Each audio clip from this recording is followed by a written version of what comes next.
This channel does not promote any violent, harmful, or illegal activities. All content provided by this channel is meant for an education purpose only. Dilip Ghosh তিনি বলেছেন যে বাংলা থেকে উৎসাহ নিয়ে দেশে সন্ত্রাসবাদী কাজ চলছে। তৃণমূল সরকারকে এভাবেই কড়া ভাষায় তোপ দেখেছেন তিনি। পাশাপাশি এটাও বলেছেন পশ্চিমবঙ্গ থেকে প্রশিক্ষণ নিয়ে বাংলাদেশে নাশকতা। একবার শোনাই তার বক্তব্যটা। পশ্চিমবাংলায় বোম বন্দুক, উগ্রপন্থী ক্রিয়াকলাপ এবং এইখান থেকে উৎসাহ নিয়ে সারা ভারতবর্ষে এটা ছড়িয়ে পড়ছে। এমনকি একসময় বাংলাদেশের প্রধানমন্ত্রীও বলেছেন পশ্চিমবাংলা থেকেই নাকি আর উগ্রপন্থীরা এখানে ট্রেনিং নিয়ে গিয়ে বাংলাদেশে উৎপাত করছে। বারবার কেন পশ্চিমবাংলা দিকে আগুন উঠে? মুখ্যমন্ত্রী বড় বড় কথা বলেন, এখানকার আইন শৃঙ্খলা ঠিক করতে পারে না, উগ্রপন্থীরা গ্যাংস্টাররা এখানে লুকিয়ে থাকে, তার ইনফরমেশন থাকে না, আর এখানকার মানুষ তো ভগবান ভরসায় বেঁচে আছে। তো আগে নিজেরা ঠিক করুন, কথায় কথায় কেন্দ্রের দিকে আঙুল তোলা, অন্যের দিকে নিজের দায়িত্ব পালন করতে পারেন না। কথা বলবো সৌরভ গুহ আমাদের সহকর্মী রয়েছেন এই মুহূর্তে আমাদের সঙ্গে। সৌরভ, আমরা যেটা দেখলাম এই বেঙ্গল কানেকশন নিয়ে তৃণমূলকে তো কড়া ভাষায় তিনি নিশানা করেছেনই, মানে পাশাপাশি এটাও উল্লেখ করেছেন যে এখানকার মানুষ ভগবানের ভরসাতে বেঁচে আছে, নিজেদের দায়িত্ব পালন করে না, এ রাজ্যের সরকার কিছু হলেই কেন্দ্রের দিকে আঙুল তোলে। এই যে কড়া আক্রমণ তৃণমূলকে, তৃণমূল নেতৃত্ব এর পরে কি বলছেন? দেখো, সামগ্রিকভাবে একটা রাজনৈতিক আকচাকচি শুরু হয়ে গিয়েছে। প্রথম দিনই এই ঘটনা ঘটবার একেবারে সঙ্গে সঙ্গে তৃণমূল নেতৃত্বের তরফে যে বিবৃতি এসেছিল তা স্বরাষ্ট্রমন্ত্রী প্রধানমন্ত্রীকে চাঁদমারি করে। প্রধানমন্ত্রী বারংবার দাবি করেছেন যে জঙ্গি নাশকতা দমন হয়ে গিয়েছে দেশে। সংসদে কিভাবে এই যুবকরা ঢুকলো, একটা বড় ঘটনা ঘটতে পারত, এজেন্সি ফেলিওর, স্বরাষ্ট্র মন্ত্রকের ব্যর্থতা।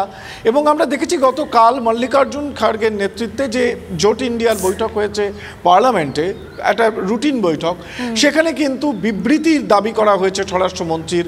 এই এত বড় গাফিলতি কি করে হলো? এটা জোট ইন্ডিয়ার একটা অংশ হিসেবে তৃণমূল কংগ্রেসও এই স্লোগানগুলির শরিক। অন্যদিকে বাংলার পরিপ্রেক্ষিতে এই যে ললিত ঝার সঙ্গে তাপস রায়ের ছবি, এই কলকাতা কানেকশনটা উঠে আসার সঙ্গে সঙ্গে এখানে বিরোধী দল বিজেপি কিন্তু চেপে ধরছে তৃণমূল কংগ্রেসকে। এবং তারা যেটা বলতে চাইছে বারংবার যে কলকাতা এই মুহূর্তে একটা আশ্রয়স্থল নানা ধরনের এই টেরোরিস্ট অ্যাক্টিভিটির, এবং তা বিদ্যমান সরকার, সেই সরকারের মদতে এটা চলছে।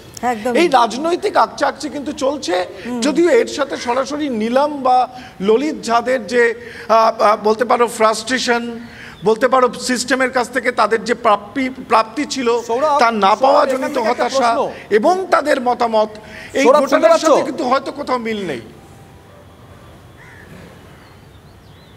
সৌরভ, এখান থেকে একটা প্রশ্ন, একটা রাজনৈতিক আকচাকচি, রাজনৈতিক চর্চা, রাজনৈতিক তরজা তো শুরু হয়েছে। ছোট্ট করে আমি এক লাইন বলে তোমার কাছে যাব।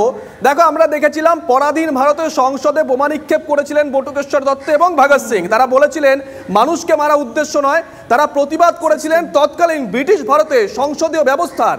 আজকে নিলাম বলো বা ললিত বলো বা সাগর বলো, এরা কি কোনো একটি রাজনৈতিক দলের বিরোধী, রাজনৈতিক মতাদর্শের বিরোধী, নাকি এরা গোটা সংসদীয় রাজনীতির বিরুদ্ধে? এরকম একটা প্রশ্ন কিন্তু উঠবে সৌরভ মতিগতি দেখে। দেখো, এরা তো এখনো পর্যন্ত এদের যা ব্যাকগ্রাউন্ড পাওয়া যাচ্ছে এবং এদের যেটুকু তদন্ত থেকে উঠে আসছে, এরা নির্দিষ্ট কোনো রাজনৈতিক দলের এখনো পর্যন্ত উঠে আসেনি। কিন্তু একথা সত্যি যে তারা একটা কিছু কোথাও একটা ভগৎ সিং বা এই ধরনের মডেলকে মাথায় রেখে এই একটা কিছু ঘটাতে চেয়েছে, যেটা অবশ্যই বলা যাবে না, এক্ষুনি এইখানে দাঁড়িয়ে বলা যাবে না যে সেটা সামগ্রিকভাবে ব্যবস্থার বিরুদ্ধে তাদের একটা জিহাদ কিনা।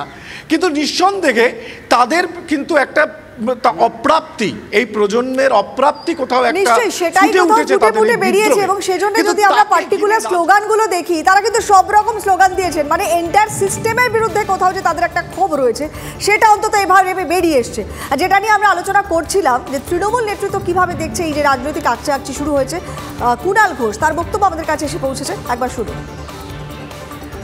যে বিজেপি সাংসদ পাস দিয়ে এদের ঢুকিয়েছে, যারা গ্যালারিতে গেল গোটা সিকিউরিটি সিস্টেমটা ফেল করেছে, আর পাস দিয়েছে বিজেপির সাংসদ, বিজেপির এমপি প্রতাপ সিনহা পাস দিয়েছে।